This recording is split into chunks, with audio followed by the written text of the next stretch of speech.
Wouldn't it be nice to have several thought leaders in your industry know and love your brand? Start a podcast. Invite your industry's thought leaders to be guests on your show, and start reaping the benefits of having a network full of industry influencers. Learn more at sweetfishmedia.com. You're listening to B2B Growth, a daily podcast for B2B leaders. We've interviewed names you've probably heard before, like Gary Vaynerchuk and Simon Sinek, but you've probably never heard from the majority of our guests. That's because the bulk of our interviews aren't with professional speakers and authors. Most of our guests are in the trenches leading sales and marketing teams. They're implementing strategy. They're experimenting with tactics. They're building the fastest growing B2B companies in the world. My name is James Carberry. I'm the founder of Sweetfish Media, a podcast agency for B2B brands, and I'm also one of the co-hosts of this show. When we're not interviewing sales and marketing leaders, you'll hear stories from behind the scenes of our own business. We'll share the ups and downs of our journey as we attempt to take over the world. Just kidding. Well, maybe. Let's get into the show.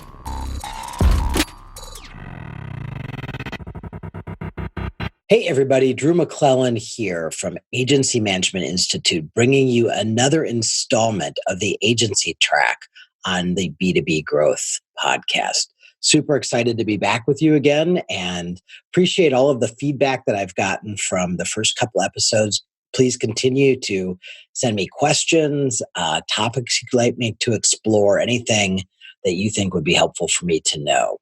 So for those of you who are not familiar with me, let me just give you a quick introduction. So again, my name is Drew McLellan, and I own Agency Management Institute. And that organization is built on the premise, and it's been around since the 90s, is built on the premise that agency owners are often accidental business owners, that many of us, and I am an agency owner just like you, I've owned my own shop for almost 25 years now, that many of us got into the business because we had a skill set. So we were great copywriters, art directors, account service people, strategists.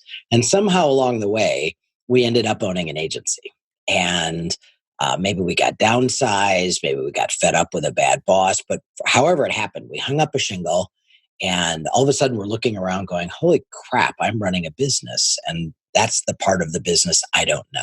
And that's what Agency Management Institute is all about, helping agency owners learn the best practices and techniques that successful agency owners are using every day to run scalable, sustainable, sellable agencies that allow the owner to build the business that they desire to own. So that's how I spend my time. I spend about 20% of my time inside my own agency and about 80% of my time on the AMI side, helping other agency owners redesign or retool or tweak the agency that they have. Most of you have agencies that are successful. I'm not suggesting that the people we work with aren't super successful, but they want an even higher level, an even more sustainable level of success. And they want to make sure they're not leaving anything on the table. And that's really the focus of this episode, as well as not leaving money on the table. And one of the ways that many agencies leave a ton of money on the table is we are horrible at estimating. So in most agencies, if you start measuring billable hours and, first of all, you start measuring time, right? So you're measuring your people's time, and that falls into three buckets. It falls into billable time, time that is spent on client projects or work, unbillable time. So that could be work that's spent on the agency in admin meetings, could also be the time that's spent on vacation or going to the doctor. And then there is time that sort of gets lost in the translation because it is billable time that unfortunately you can't bill the client for. And typically what that is that is almost always because we underestimated the project. And so we said to a client, this logo is going to cost $10,000. And the reality is we spent $12,000 worth of time perfecting the logo to the client's satisfaction. So that extra $2,000 of time is unrecoupable to us. We can't sell it to somebody else. We can't charge the client for it unless that was written into the agreement. And typically that's not how agencies are billing today. Most agencies are not billing by time.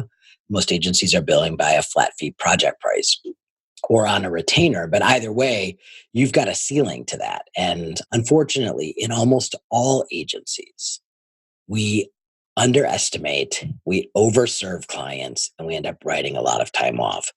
And typically that overservice shows up in a couple of places. Number one, it shows up in that a lot of times our people are not very aware of how much time they have to do a task. So we're not clearly communicating to the team, you have 4 hours to write this or 5 hours to code that, or whatever the task may be.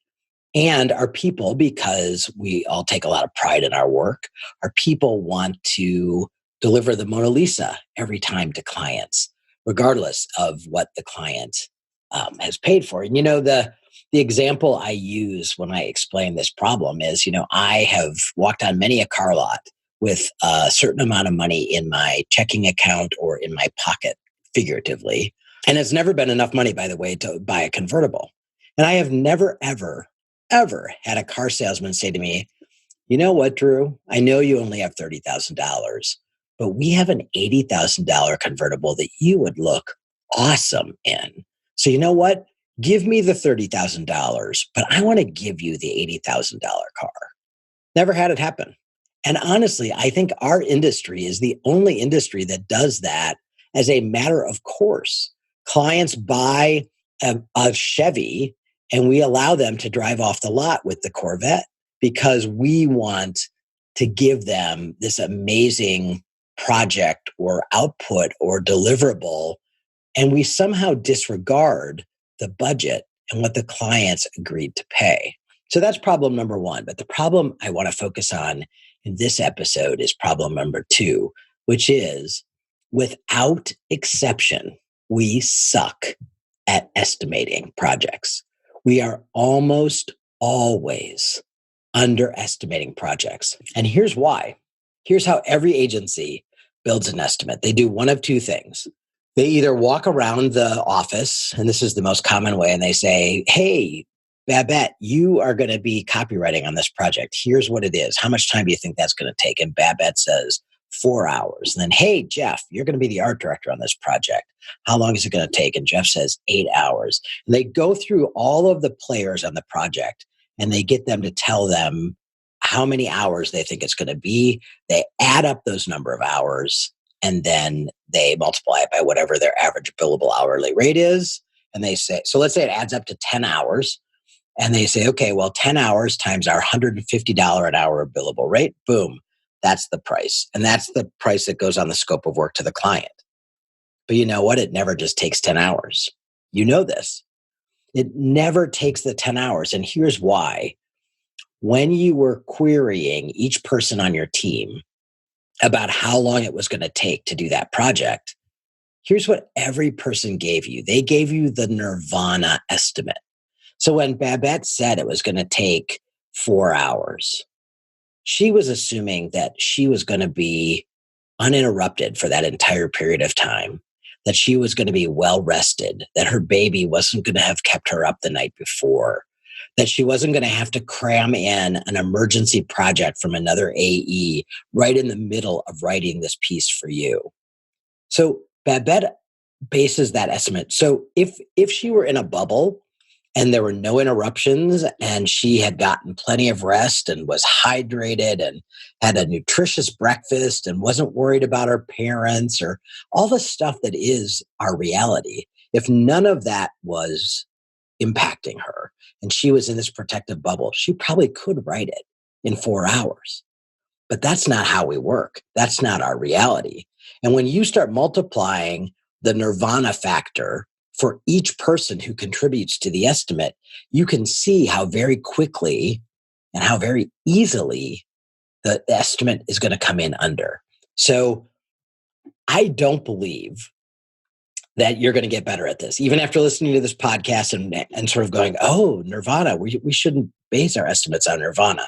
It's just human nature that we are going to undercut how much time it takes us to do a task. So let's say we give the client that estimate, we overshoot the estimate, and we end up writing off $5,000 worth of time. But in our project management software or in our archive of scopes of work, it says the old price, 10 hours times $150 an hour. So if we don't build the estimate ourselves by walking around and getting the estimates from Babette and Jeff and everybody else on the team, then the second way we build an estimate is we do a historical estimate. Let's go back and look at how much we've charged clients in the past. And then we're going to base our estimate on that historical data. Well, the historical data is flawed because at some point in time, someone did walk around the office and get the Nirvana estimate from Babette and Jeff and the rest of the team. So whether you're building the estimate from scratch or you're using historical data, I promise you the number is wrong.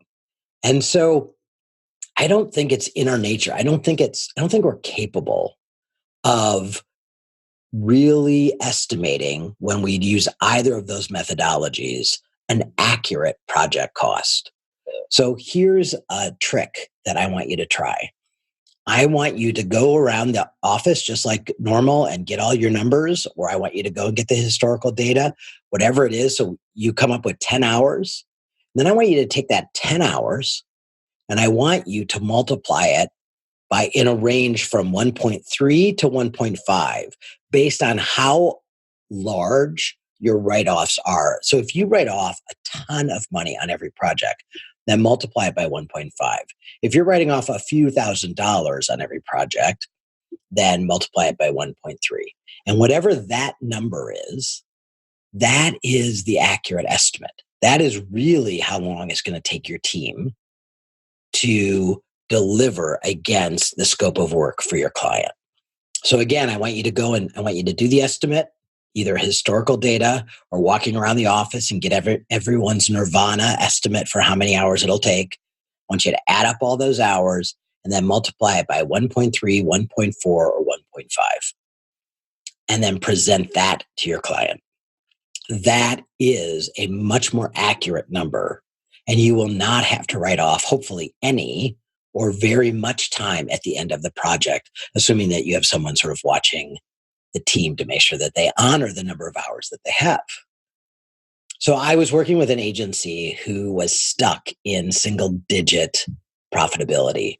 And they called me in and I spent a couple days on site with them and we really dug through their financials and we found a lot of issues. But the biggest issue was that they were writing time off on almost every single job, just like many of you listening are. And in fact, in this case, the agency owner had sort of stopped looking because it was so depressing that she just couldn't sort of tolerate even thinking about it anymore. And so I taught them the 1.3 method of estimating. And again, this is not about screwing your client or trying to get paid more than what you ever earned. This is about actually giving them an accurate estimate. This is just acknowledging that we're bad at this. And so we have to have a buffer to sort of increase the likelihood of our accuracy. But anyway, I taught them this methodology and the leadership team was all for trying it. So we brought the account service team in and they had a cow. They were like, there is no way that our clients are going to pay more than what we're already estimating. They're already freaking out about our prices. I don't think any client will sign off on one scope of work. And so after we sort of talked them down off the ledge, we agreed that they would try this for 90 days, that they would faithfully use a 1.3 multiplier on every single scope of work they presented to a client or a prospect. And we were just going to see what happened. And we were going to keep track of how many times clients said no because of price, how many times clients said yes, how often we had to still write money off, how much we had to write off. We're going to track all of that for 90 days. The AEs were very skeptical, but they knew that they had leadership's permission to not sell everything that they tried to sell if it was based on price because we were doing this experiment. So fast forward, I go back after 90 days, and here are the data points that I think are critical. The first data point is not, and this is an agency that does a lot of fast projects. So this was not, they didn't only produce 3 or 4 scopes of work. This would have been, probably over 100 scopes of work were presented in this 90 days. And it was probably more than that. Not one single client said no because of price. Not one single client pushed back on the pricing. Every client signed the scope of work without really batting an eye. On top of that, in the 90 days, and remember, this is the only change we made. In the 90 days, we moved them from single-digit profitability to over 12% profitability in 90 stinking days. Just all we did was allow them to actually get paid for the work that they were doing. Again, I want to repeat that because this is super important. All we did was by making the estimates more accurate, we allowed the agency to actually get paid for the work they were doing, rather than writing off a ton of time on every job and giving away that time and that work. They were now being paid for the work that they were delivering for their clients. That's it. Single-digit profitability to over 12% profitability with just that one fix. I'm not suggesting that this is going to fix all of your scopes of work. We could talk for hours about some of the challenges with scopes and all the other things. But I will tell you this, that this single hack will improve your profitability, will improve your cash flow, and your clients aren't going to bat an eye. And the reason why is because you're not taking advantage of them. You are not trying to stick it to them. You are just telling them this is how much time and money it takes to actually do this work. And I know most of you are not talking to your clients about time. I'm not suggesting that you say to your clients, look, instead of 10 hours, it's going to be 15 hours or whatever the numbers are. What I'm saying is that you're going to, instead of saying it's this price, you're giving them the 1.3 to 1.5 price. And I think you're going to be stunned. Really, I think you are going to be absolutely stunned at what little pushback or feedback you get from clients. I think you will be equally stunned at how much better your checking account looks after 90 days. So I'm asking you to give this a spin, to give this a fair trial, and explain to your team why you're doing it. Make sure that they understand that this is not about, double dipping a client or taking advantage of a client.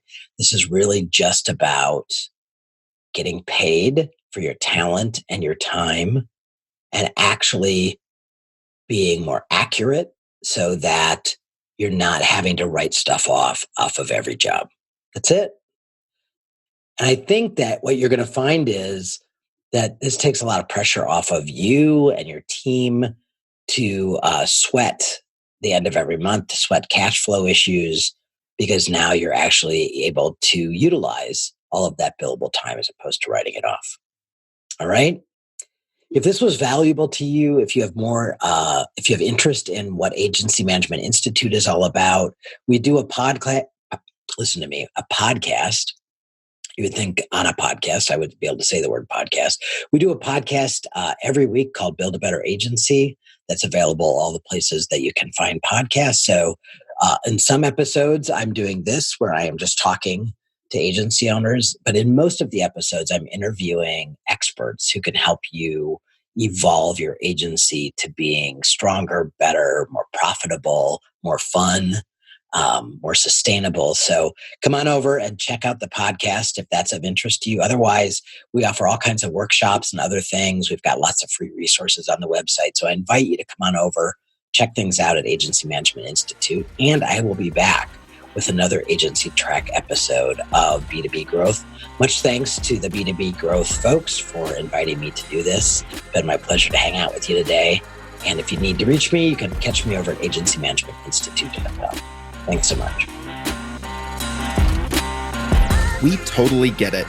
We publish a ton of content on this podcast, and it can be a lot to keep up with. That's why we've started the B2B Growth Big Three, a no-fluff email that boils down our 3 biggest takeaways from an entire week of episodes. Sign up today at sweetfishmedia.com/big3. That's sweetfishmedia.com/big3.